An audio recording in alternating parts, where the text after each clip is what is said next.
Blaylock, I noticed it was back. Kind of how is he doing right now from his recovering from injuries? He's doing well. He's been pretty consistent. The all-season program was good for him in terms of getting confident, changing direction, doing some things well. You know, I think he'd be the first to tell you he's still rusty, but he's so confident with the ball in his hands. He catches the ball really well. He's smart. He's very savvy route runner in the slot. He's done a tremendous job there. He's been back catching punts as well, and you know, he brings some veteran experience. Really, right now, receiver, anybody with experience is a veteran, because we don't have many guys with a lot of experience there. But he's done a tremendous job. You know, Don never complains. He just works, and he handles the cards that have been dealt really well. And he's dealt with some really tough resiliency, but he has overcome it, and I've been really proud of that. Kirby, we heard a lot in the last few days about Jamon. Just what have you seen from him so far this spring at inside linebacker? Yeah, I almost didn't know who you're talking about, because he goes by Pop for us. So Pop's done a good job. He's getting opportunity. That's the biggest thing I would say. I mean, you could make the case that he's probably where you know, all those guys were, Quay, Channing, McCovey, as their second year, kind of starting their second year, when really he's still in his first year. If you really want to look at the grand scheme of things. I mean, this is a young man that didn't play football his senior year due to COVID. So he came in a little heavy, and he'd be the first to tell you he was too heavy when he first got here. He had not played the season, so he was rusty, but he helped on special teams, played some time in games when we had leads.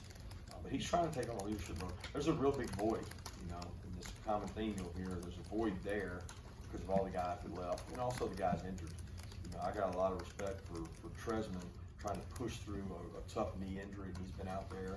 I'm trying to get reps. The two freshmen, Jalen Walker and C.J. Washington, are pushing through, and then Sorey's another guy that really almost has zero experience because he didn't get to play inside linebacker much in high school.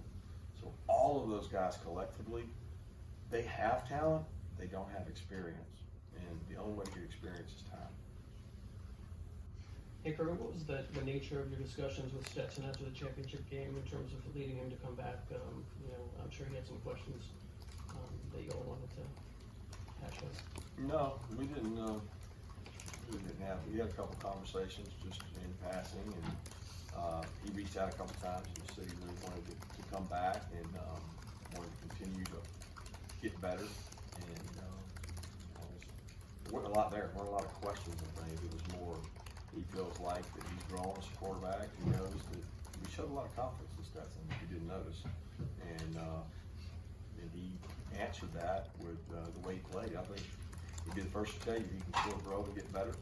And you know, we have high expectations for Stetson, but we also have high standards of what we expect Stetson to do in terms of leading our offense, in terms of going to class and doing the right things. And we're still challenging him to do those things. Hey, Kirby, what are some of those things you want to see Stetson get better at this spring? Make decisions, right? We were late over the middle a couple times with balls and late in the season, and you know, the first day he didn't play perfect. He made some really good plays for us with his feet, his legs, his decision making.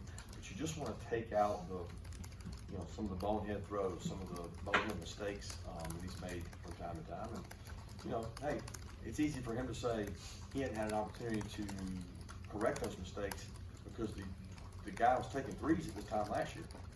You know, he was taking reps as a three or sparingly, and wasn't getting a lot of reps. So he got a lot of work fast, and we feel like he's still showing progress. He's done some really nice things this spring, but that should be expected for a guy with his experience level. Yeah, I guess just following up on Stetson again, have you seen more of those leadership type things this spring now that he's the old head in that quarterback room? And looking ahead to the fall, how can, you know, the one reps now help him, you know, going into next season? Well, I think he can grow. He took a lot of the one reps from whatever point it was last year moving forward. In terms of leadership, you know, we're still working on that. You know, we're not where we need to be in terms of leadership, guys challenging guys. I thought it was really good on Saturday in terms of leadership, and then things got a little tough out there today. Whether you call it Tuesday, 2 days off, I don't know. I can't say it was hot. I mean, it felt mighty good to me, but we didn't have the level of practice I would expect. And you would think that whether it's the quarterback, the receiver, whoever the leaders are, they're going to stand up and push the guys. And we probably didn't get what we needed out of that today. I was a little disappointed in the practice. Kirby, I don't know if this is too existential a question, but I don't even know what existential is. So, you'll know when you know what existential is. yeah. What do you think it's like for someone like Keely Ringo, who's made a play that is it's gonna go down in lore? He's always gonna be remembered for it, but he's still got his life ahead of him. He's still got a career ahead of him for the team. What is it like for a guy like that?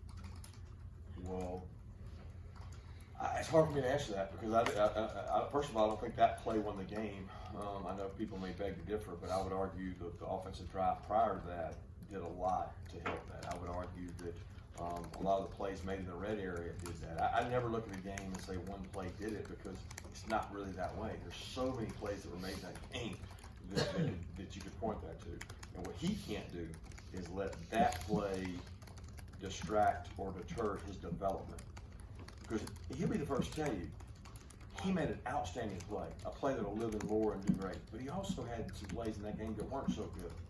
And he had some tackle situations he knows he's got to improve on. And what makes me most proud of Keely is he's taking it out there to the field. And he's really working on the physical part and being a better tackler. He's playing with more confidence. If anything, that play gives him a little more confidence to play with. Where most of the year he was working on that confidence. You know, he was a guy that teams went after probably more than they went after DK, and he had a chance to make some plays, and he's starting to get some confidence. But he can let that play live in infamy and live off of that play, or he can decide, you know what, I'm gonna make a lot of those plays, and I want to be a great player, and I want to go make money and play in the NFL and develop.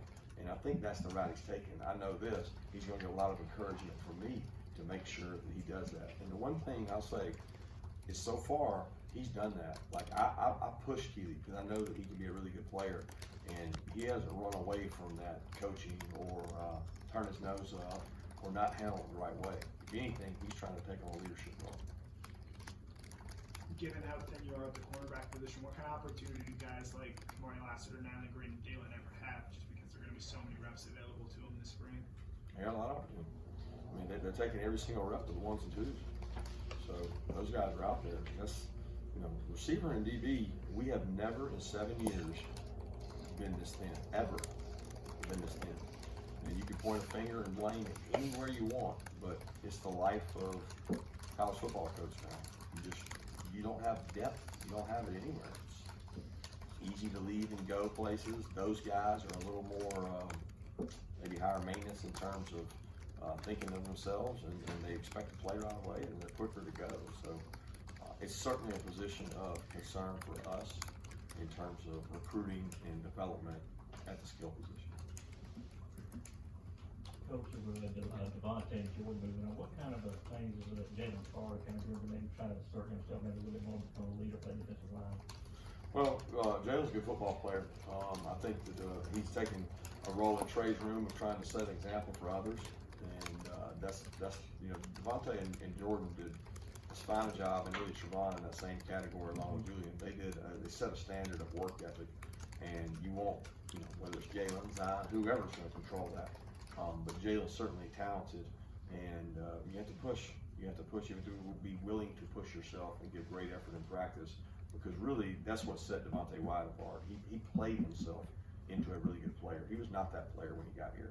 He was not that talented a player when he got here. He worked himself to that. He lost weight. He got stronger. He got quicker. He wasn't the player year 1, 2, and 3 that he was 4 and 5. And we'd like to have the same thing with Jalen. He was certainly a very talented player as a freshman and sophomore, but we'd like to get more out of him. Kirby, could you speak a little on the new coaches out there? I know you're only a few practices in, but what they're bringing to the team and how you guys are all meshing as you gel as a coaching staff. I think they're trying to figure out where they're going right now, because we got a lot of drills and a lot of things going on in practice. So they're still getting their feet wet. They've had 4 days to do that, to figure out where they're going, how we do it, what the expectation is. What I like about all of them is they're enthusiastic and good leaders. And I want their players to take on the personality of the coaches, and there's certainly been great energy out of those coaches. We got to get a little more energy out of our players when things get tough in practice. But that's the responsibility of the coaches, and I'm very proud and pleased of what those guys have done. Kirby, in replacing Trayvon, what is it that you're looking for at that position, and how does Michael Williams factor into that? Too early to tell. I mean, look, the expectation is, you guys put so much expectation on these guys. I mean, I'm just trying to get Michael to know what a 6 technique is and a 9 technique is, just like I did with Trevon when he first got here. So, he didn't have to beat Trevon Walker. That's not what he has to do. And we're not going to replace Trevon Walker we don't have another Trevon Walker. Those guys are once in a lifetime players. They're that size and that speed. So, we're going to coach the guys we got. We're going to teach them to play really hard, play really physical, and not have an expectation to get compared to someone else, because I don't like those comparisons. Kirby, I guess just overlooking the whole program that you built over these last 6 years, is there anything routine about your job yet, or would you still consider every day challenging? How would you approach that?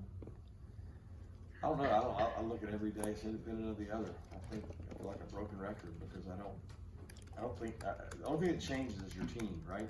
And you have different players, you have different coaches, you have different demands, and I just go with the theory of WIN. What's important now? When I get up in the morning, I say, okay, what's most important today? I got to call this mother, I got to call this player, I got to talk to this kid, I got to make sure these coaches know what we're doing in this situation. I got to decide how we're going to practice, and I really just live day by day, because I don't look at it as routine or monotonous, because I'm trying to do it different. I'm trying to change it up, have a different way of doing it, excite the players, just develop young men.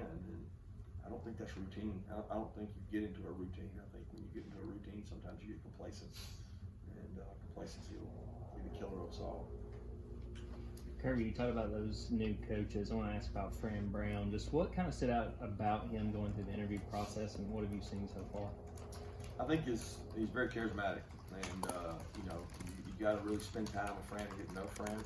And Fran has done a tremendous job in terms of establishing relationships. It was very evident when you talk to people who have worked on the staff with him about his charisma, and I was very pleased with how hard he works, relationship with the players.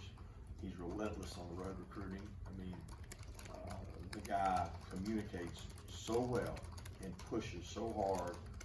I think he's going to be a really good coach. I think he's a rising star in this profession because of the energy he puts into it.